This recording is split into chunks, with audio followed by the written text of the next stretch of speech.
प्रकरण 13वे. वेल kept secret. सकाळचा 7चा सुमार. एअर इंडियाचे कांचनगंगा हे बोईंग 707 विमान इटली आणि फ्रान्स यांच्या पर्वतराजीवरून चालले होते. समोर माब्ला दिसत होते. हे युरोपातले सर्वात उंच शिखर. तेथील हवामान तसे खराबच होते. ढगांच्या दाट चादरीने दृश्यमानता नव्हतीच. वैमानिकाची सारी भिस्त होती ती विमानातल्या उपकरणांवर. पण बैरूतला थांबा घेऊन विमान निघाले होते तेव्हाच त्यातील दिशादर्शक आणि स्थलदर्शक उपकरण VOR बिघडलेले होते. ते विमानाची आकाशातील नेमकी स्थिती दाखवू शकत नव्हते. वैमानिकाने विमान कुठे होते याचा अंदाज बांधला आणि तो रडारला कळवला. रडारच्या लक्षात वैमानिकाचा घोळ आला. रडारने विमानाची उंची वाढवा म्हणून संदेश पाठवला. पण वैमानिकाला तो समजलाच नाही. त्याला वाटले माब्ला शिखर मागे पडले आहे. त्याने विमान खाली आणण्यास सुरुवात केली आणि माब्लाच्या त्या हिमशिखरावर कांचनगंगा आदळले. तुकडे झाले त्याचे. त्या भीषण दुर्घटनेत 106 प्रवासी मृत्युमुखी पडले. त्या प्रवाशांमध्ये एक होते भारतीय अणुकार्यक्रमाचे पितामह डॉक्टर होमी जे भाभा. तो दिवस होता जानेवारी 24, 1966. भारतीय अणुकार्यक्रमाच्या इतिहासातील काळा दिवस. हा केवळ विमानाचाच नव्हे तर भारताच्या अणुस्वप्नांना झालेला अपघात होता. पण तो खरोखरच अपघात होता का? रॉबर्ट ट्रम्बुल क्रोवली याच्या मते, नाही. क्रोवली हा एकेकाळचा CIAचा हेर सहाय्यक उपसंचालक ऑपरेशन्स या पदावर काम करायचा तो. CIAच्या गुप्त मोहीम विभागाचा प्रमुखही होता तो. 8 ऑक्टोबर 2000 रोजी वॉशिंग्टनमधल्या एका इस्पितळात तो वारला. पण निवृत्तीपूर्वी त्याने एका लेखकाच्या मदतीने KGBवर एक पुस्तकही प्रकाशित केले. त्यानंतर त्याला त्याच्या CIAतल्या अनुभवांवर पुस्तक लिहायचे होते. त्यासाठी त्याने 1993 मध्ये ग्रेगरी डग्लस या लेखकाला गाठले. तासनतास बोलायचा तो त्याच्याशी. कधी समोरासमोर, कधी फोनवरून. डग्लस यांनी ते सगळे बोलणे ध्वनिमुद्रित केले होते. क्रोवलीच्या मृत्यूनंतर त्यांनी ते बुक स्वरूपात प्रकाशित केले. त्या पुस्तकाचे नाव आहे कॉन्व्हर्सेशन विथ द क्रो. या पुस्तकातील एक संवाद होमी भाभा यांच्याच नव्हे तर भारताचे पंतप्रधान लालबहादूर शास्त्री यांच्या मृत्यूसंबंधी आहे. क्रोवली सांगतो, आम्ही एक अणुअपघात टाळला. तुम्हाला माहीत आहे, आपल्यापुढे 60च्या दशकात भारताची समस्या होती. त्यांनी अणुबॉम्बवर काम सुरू केले होते. ते फाटक्या तोंडाचे गोप्रेमी बढाया मारत होते की आपण किती हुशार आहोत आणि आपण कसे जागतिक महासत्ता बनणार आहोत. खरे तर ते रशियाच्या कुशीत गेले होते. अर्थात पाकिस्तान पण चीनच्या कुशीत गेला होता. तेव्हा भारताला कोणीतरी बेडपार्टनर शोधावाच लागणार होता. आणि त्यांच्याकडे कोणत्याही प्रकारची अण्वस्त्रे असू नयेत असे आम्हाला वाटत होते. कारण ती अस्त्रे हातात आली तर त्याचे काय करतील ते काय भरोसा? कदाचित पाकिस्तानवर टाकला असता त्यांनी अणुबॉम्ब. आणि हो, त्यांचा मुख्य तज्ज्ञ बॉम्ब बनवू शकत होता. आणि तो काय करणार आहे हे आम्हाला माहीत होते. अनेकदा त्यांना आम्ही इशारा दिला होता. पण फार उद्धट होता तो. आम्हाला खड्ड्यात जा म्हणून सांगितले त्याने. त्याचे नाव होमी भाभा असे होते. धोकादायक होता तो. त्याला तो दुर्दैवी अपघात झाला. व्हिएन्नाला विमानाने चालला होता. आणखी समस्या निर्माण करायला. वाटेतच त्याच्या विमानाच्या सामान ठेवायच्या जागेत बॉम्बस्फोट झाला. आल्प्सच्या उंच पर्वतांत कोसळले ते. कसलाही पुरावा नाही. जग अधिक सुरक्षित झाले. आम्ही ते विमान व्हिएन्नात उडवू शकलो असतो. पण मग आम्ही ठरवले की विमानाचे तुकडे पडायला उंच पर्वत बरे. यावर डग्लस याने क्रोवलीला विचारले की होमी भाभा यांना एकट्यालाच कुठेतर विषारी चॉकलेट देऊन, गोळी घालून किंवा त्यांच्या कारमध्ये बॉम्बस्फोट करून का नाही मारले? एवढ्या प्रवाशांसह विमान का उडवून दिले? त्यावर क्रोवलीचे उत्तर होते, त्यावेळी तोच आमचा बेस्ट शॉट होता. हे सांगितल्यावर त्याच दमात तो सांगतो की आम्ही शास्त्रीला, लालबहादूर शास्त्री यांना पण मारले. शिवाय नंतर आम्ही भारतातल्या लोकांनाही या दोघांचे काय झाले ते कळावे अशी व्यवस्था केली. म्हणजे त्यांना समजावे की त्यांच्यापुढे काय वाढून ठेवले होते ते. हे संभाषण खरे की खोटे, सत्य की अर्धसत्य? कोणीही अद्याप त्यावर अधिकृत भाष्य केलेले नाही. मुंबईतील टाइम्स ऑफ इंडिया ने जुलै 30, 2017 रोजी याची एक छोटीशी बातमी प्रसिद्ध केली होती. एवढेच. भारत सरकारच्या नागरी विमान वाहतूक मंत्रालयाच्या हवाई सुरक्षा संचालनालयाने 1966 मधील विमान दुर्घटनांबाबतचा एक चौकशी अहवाल प्रसिद्ध केला होता. त्यात या विमानाला वैमानिकाच्या चुकीमुळेच अपघात झाल्याचे म्हटले आहे. त्या अहवालाचे खंडन अद्याप कोणी केलेले नाही. पण अनेकांच्या मनात शंका आहेत. याचे कारण साधे आहे. भाभा हे भारताच्या अण्वस्त्र कार्यक्रमासाठी अत्यंत महत्त्वाचे होते. शास्त्रीजींनीही अणुबॉम्ब निर्मितीचा विचार केला होता. त्या दृष्टीने तयारी करण्यास परवानगी दिली होती. त्यांचा मृत्यू काही जागतिक ताकदींसाठी फायद्याचा ठरणार होता. भारताने अणुक्षेत्रात स्वावलंबी व्हावे, अशी कोणाचीच इच्छा नव्हती. अणुबॉम्ब बनवणे ही तर दूरची गोष्ट. अनेकांचा असा समज असतो की भारताची भूमिका पहिल्यापासून शांततावादी होती, म्हणजे ती अहिंसक होती, शस्त्रबळाला नकार देणारी होती. परंतु तसे मुळीच नाही. स्वातंत्र्यप्राप्तीनंतर लगेचच भारतीय नेत्यांनी अणुशक्तीचा विचार करण्यास सुरुवात केली होती. त्यांच्या मनात काही वेगळेच होते. ते पाहायचे असेल तर आपल्याला 70 वर्षे मागे जावे लागेल. सन 1948. नवी दिल्लीत घटना समितीचे कामकाज सुरू होते. पंतप्रधान जवाहरलाल नेहरू यांनी समितीसमोर एक विधेयक मांडले होते. त्याचे नाव होते अणुऊर्जा कायदा. या कायद्याने अणुऊर्जा आयोग स्थापन करण्यात येणार होता. पण त्यात एक कलम होते, गोपनीयतेचे. अणुऊर्जेबाबतचे सर्व संशोधन आणि विकास पूर्णतः गोपनीय पद्धतीने चालेल. आणि सर्वात महत्त्वाचे म्हणजे त्यासाठीच्या सर्व प्रकारच्या कच्च्या मालावर, प्रामुख्याने युरेनियम, थोरियम यांवर राज्याचा हक्क असेल. जोरदार विरोध झाला या कलमाला. मद्रास प्रांताचे नेते डॉ. बी. पट्टाभी सितारमैया म्हणाले, या गोपनीयतेच्या कलमातून युद्धखोरीची आणि युद्धतयारीची प्रवृत्ती दिसत आहे. टी. अब्राहम यांनी सितारमैया यांची चुरी ओढली. एस. व्ही. कृष्णमूर्ती राव हे या कायद्याचे कट्टर टीकाकार. त्यांनी नेहरूंना थेटच सवाल केला की, अमेरिका आणि ब्रिटनही अण्वस्त्र तयार करत आहेत. मग त्यांच्यापेक्षा आपल्याकडे एवढ्या गोपनीयतेची काय आवश्यकता आहे? आपल्या उत्तरात नेहरूंनी राव यांच्या गोपनीयतेबाबतच्या शंकांकडे दुर्लक्ष केले. तसे त्यांचे भाषण थांबवत राव यांनी सवाल केला, शांततेच्या हेतूने केल्या जाणाऱ्या संशोधनावरही गोपनीयतेचा पडदा टाकणार का तुम्ही? युनायटेड किंगडममध्ये मंजूर झालेल्या विधेयकात त्यांनी केवळ संरक्षणाबाबतच गोपनीयता मर्यादित ठेवलेली आहे. त्यावर नेहरू उत्तरले, मला समजत नाही की तुम्ही या दोन्हींत कसा फरक करता? भारत भविष्यात अणुबॉम्ब बनवणार की नाही? या प्रश्नाचे उत्तर खरे तर तेव्हाच मिळाले होते. ते प्रत्यक्षात उतरण्यासाठी मात्र अजून बराच काळ जाणार होता. तयारी मात्र सुरू झाली होती. पुढच्या 7च वर्षांत भारतात सायरस या पहिल्या अणुभट्टीचे काम सुरू झाले होते.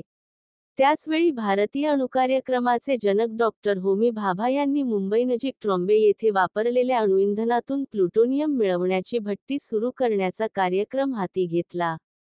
त्या भट्टीचे नाव होते फिनिक्स. नाव मोठे औचित्यपूर्ण होते. राखेतून जन्मास येणारा हा पक्षी. सायरसमधील राखेतून बॉम्बसाठी लागणारे प्लुटोनियम त्या प्लॅन्टमधून मिळणार होते. 1964 पासून तसे ते मिळू लागलेही. आता बॉम्ब कधी तयार करणार? हाच मुद्दा बाकी होता. त्या काळात नेहरू आणि भाभा हे दोघे मित्र कशा पद्धतीने याचा विचार करत होते, यावर एका प्रसंगातून उजेड पडतो. केनेथ निकोलस हे अमेरिकी लष्करातील अभियंते.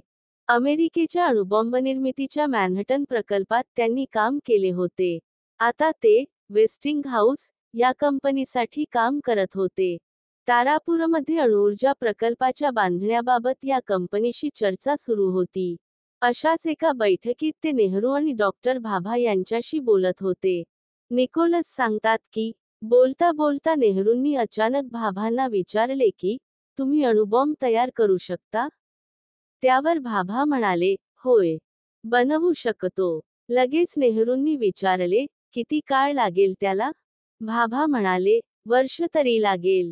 ते ऐकल्यानंतर काही क्षण विचार करून नेहरू म्हणाले, ठीक आहे. पण मी सांगितल्याशिवाय तो बनवू नका. भारताने अण्वस्त्रसज्ज असावे, ही भारतीय नेत्यांची पहिल्यापासूनची मनीषा होती. भारतीय अणुबॉम्बबाबतचे तज्ज्ञ अभ्यासक म्हणून ओळखले जाणारे जॉर्ज पेरकोविक त्यांच्या India's nuclear bomb the impact on global proliferation या पुस्तकात लिहितात, वापर काय असेल, ते हेतूंवरून ठरते. येथे, हेतूंच्या पातळीवर, नेहरूंनी लष्करी वापर होणारच नाही असे म्हटलेले नव्हते. पुढे गोपनीयता आणि लष्करी वापर या दोन्ही पातळ्यांवर आधी IB आणि नंतर रॉ वर किती जबाबदारी येणार होती, याचे संकेतच यातून मिळतात. चीनने ऑक्टोबर 16, 1964 रोजी पहिली अणुस्फोट चाचणी केली आणि त्या इच्छेला अधिक बळ आले. चीनी अणुस्फोटानंतर लगेचच भारताचे संरक्षण मंत्रालयातील उपसचिव आणि आघाडीचे सुरक्षा विश्लेषक के. सुब्रहमण्यम यांनी संरक्षण सचिवांना एक पत्र पाठवले की, चीनचे आव्हान लक्षात घेता डॉक्टर होमी भाभा यांच्या अध्यक्षतेखाली तातडीने एक समिती स्थापन करावी. माजी राष्ट्रपती कोचेरिल रामन नारायणन हे तेव्हा परराष्ट्र मंत्रालयातील चीन विभागाचे प्रमुख होते. त्यांनीही सरकारला अणुपर्याय हाताळण्याचा सल्ला दिला. पंतप्रधान लालबहादूर शास्त्री यांच्या सरकारवर अणुबॉम्ब बनवण्यासाठी वाढता दबाव येत होता. के. सी.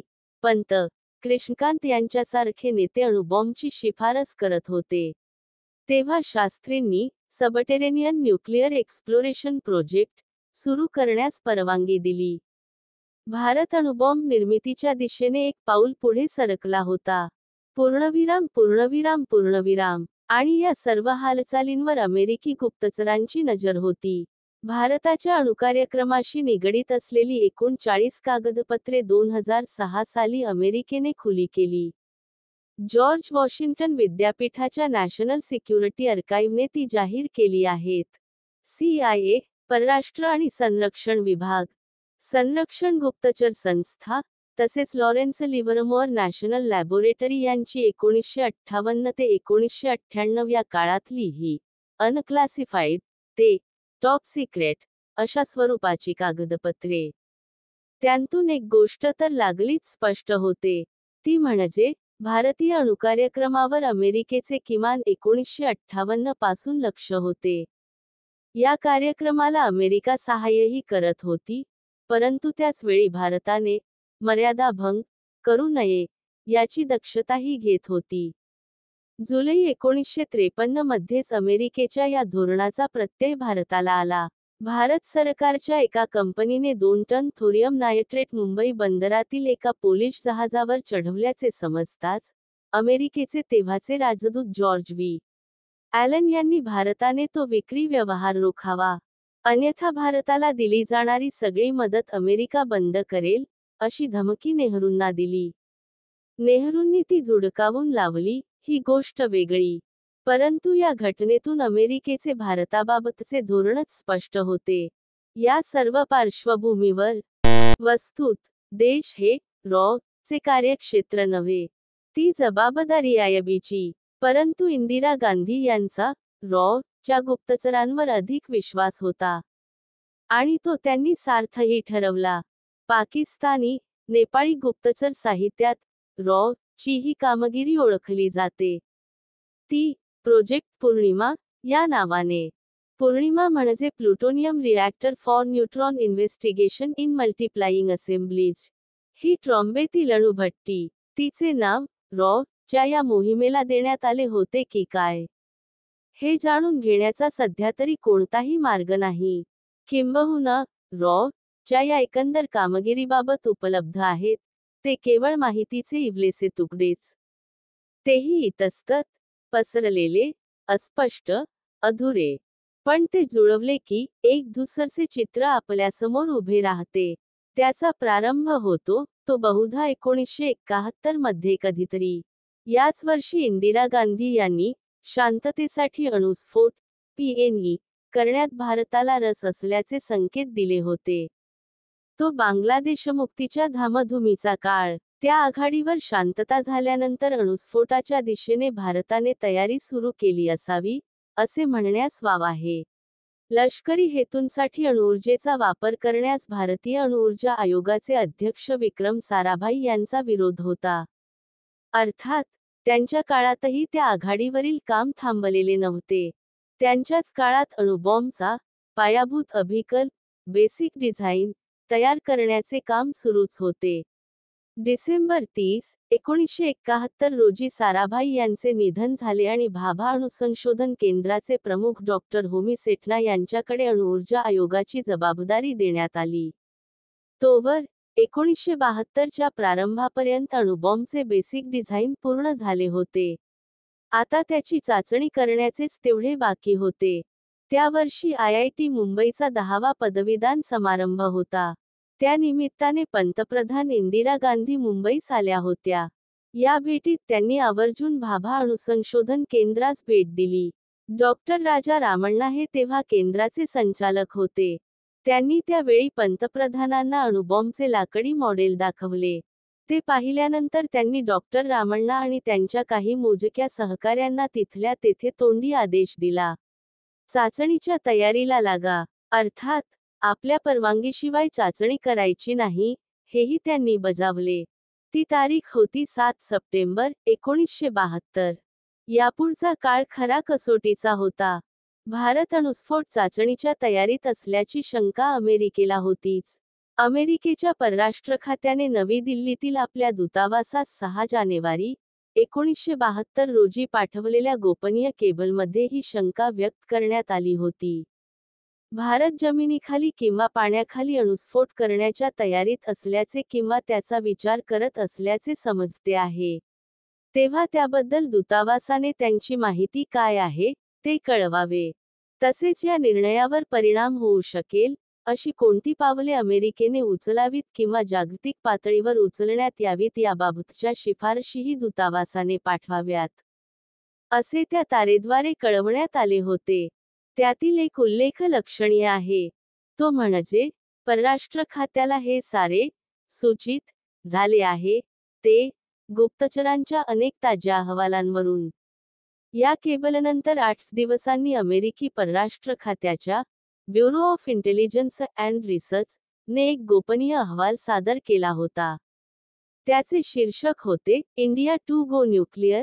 भारताकडे अणुस्फोट करण्याची क्षमता आहे. 1972 मध्येच त्याची चाचणी केली जाण्याची शक्यता आहे आणि त्याची तयारी लपवण्याचे भारताचे संयुक्त प्रयत्न यशस्वी होण्याची शक्यता आहे, असे त्या अहवालात म्हटले होते. यानंतर 7च दिवसांत, 21 जानेवारी 72 रोजी दिल्ली दूतावासाने परराष्ट्र खात्याला एअरग्राम पाठवला. भारत येत्या काही आठवड्यांत अशी कोणतीही चाचणी करण्याची शक्यता नसल्याचे त्यात म्हटले होते. ही तार यासाठी महत्त्वाची ठरते की, त्यात एका सूत्राचा, CIA एजंटचा, हवाला देण्यात आला होता. तो एजंट थेट पंतप्रधानांच्या सचिवालयाशी संबंधित असल्याचे त्यात म्हटले आहे.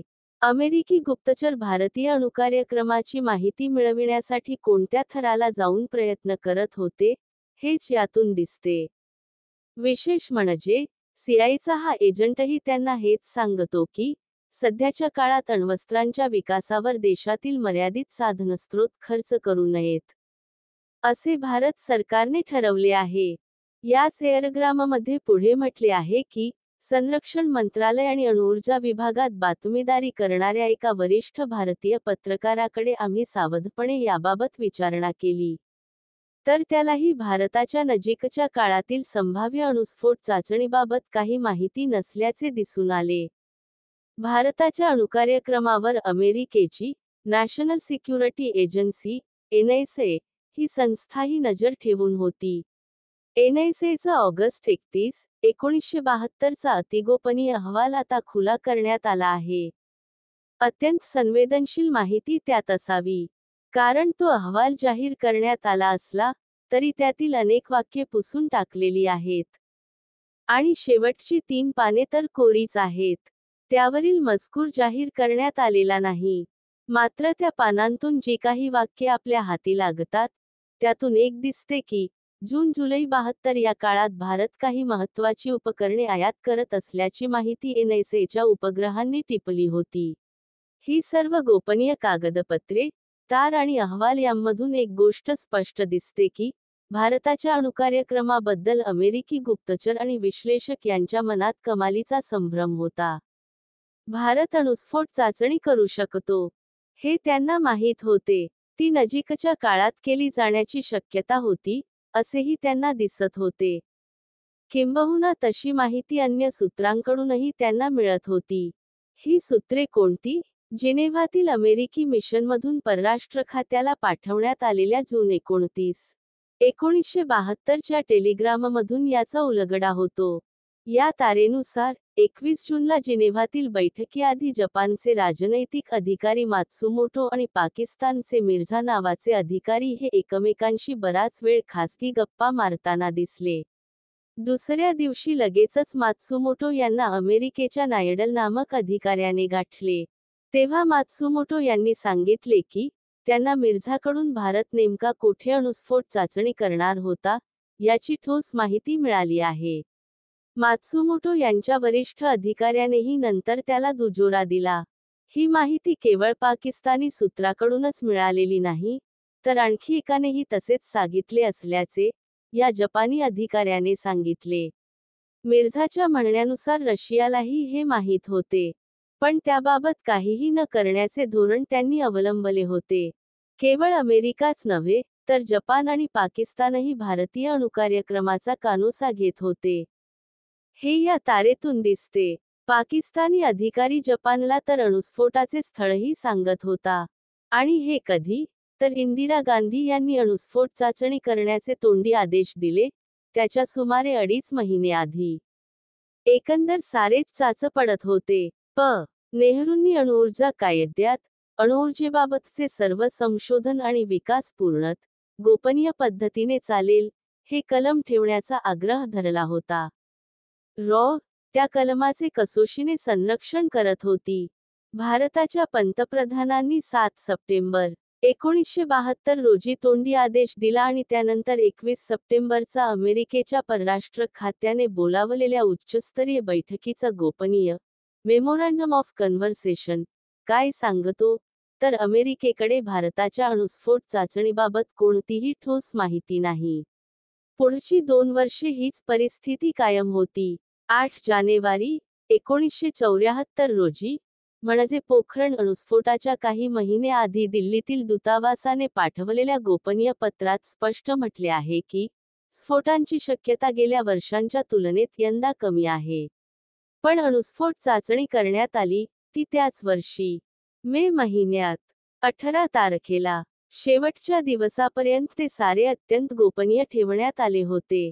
या प्रकल्पावर 1967 ते 1974 या 8 वर्षांच्या काळात 72 शास्त्रज्ञ आणि अभियंते काम करत होते. त्यात प्रमुख होते राजा रामण्णा. त्यांच्या मदतीला होते doctor P K. Iyengar, doctor Rajagopala Chidambaram, doctor Nagapattinam Sambasiva Venkatesan, doctor A P J. Abdul Kalam, doctor Waman Dattatreya Patwardhan आणि डॉक्टर होमी सेठना. ही प्रमुख मंडळी आणि त्यांचे सहकारी यांपलीकडे केवळ 3 जणांनाच त्याची माहिती होती. इंदिरा गांधी, त्यांचे सल्लागार पी.एन. हक्सर आणि मुख्य सचिव डी.पी. धर. कोणत्याही मंत्र्याला, अगदी संरक्षण मंत्री जगजीवनराम यांनाही याची कल्पना देण्यात आलेली नव्हती. ही माहितीच नव्हे, तर आपल्या शास्त्रज्ञांनाही सुरक्षित ठेवण्याची जबाबदारी होती, ती अर्थातच आणि तिचे प्रमुख रामेश्वर नाथ काव यांच्यावर. काम साधे नव्हते. विदेशी गुप्तचरांचा सुळसुळाट होता. केजीबी आणि CIA या 2 संघटनांनी पंतप्रधानांच्या सचिवालयापासून लष्करापर्यंत अनेक ठिकाणी आपले एजंट तयार केलेले होते. शिवाय NSAचे उपग्रह आकाशातून नजर ठेवून होते. त्यांना हुलकावणी देत पोखरणच्या वाळवंटात अणुस्फोट चाचणीची तयारी करायची होती. त्या कामासाठी तेथे मोठ्या प्रमाणावर लष्करी जवान नेण्यात आले होते. भोचक कुतूहल असणाऱ्यांकडून अशी माहिती फुटण्याची शक्यता जास्त असते. तेव्हा मुळात तसे कुतूहलच निर्माण होऊ नये, यासाठी माहिती पसरवायची होती. या कामात रॉ ला किती यश मिळाले याची पावती नंतर सीआयएने सप्टेंबर 1974 च्या एका अतिगोपनीय अहवालातून दिली आहे. त्यात सीआयएने या अणुकार्यक्रमाबद्दल म्हटले आहे, वेल केप्ट सिक्रेट.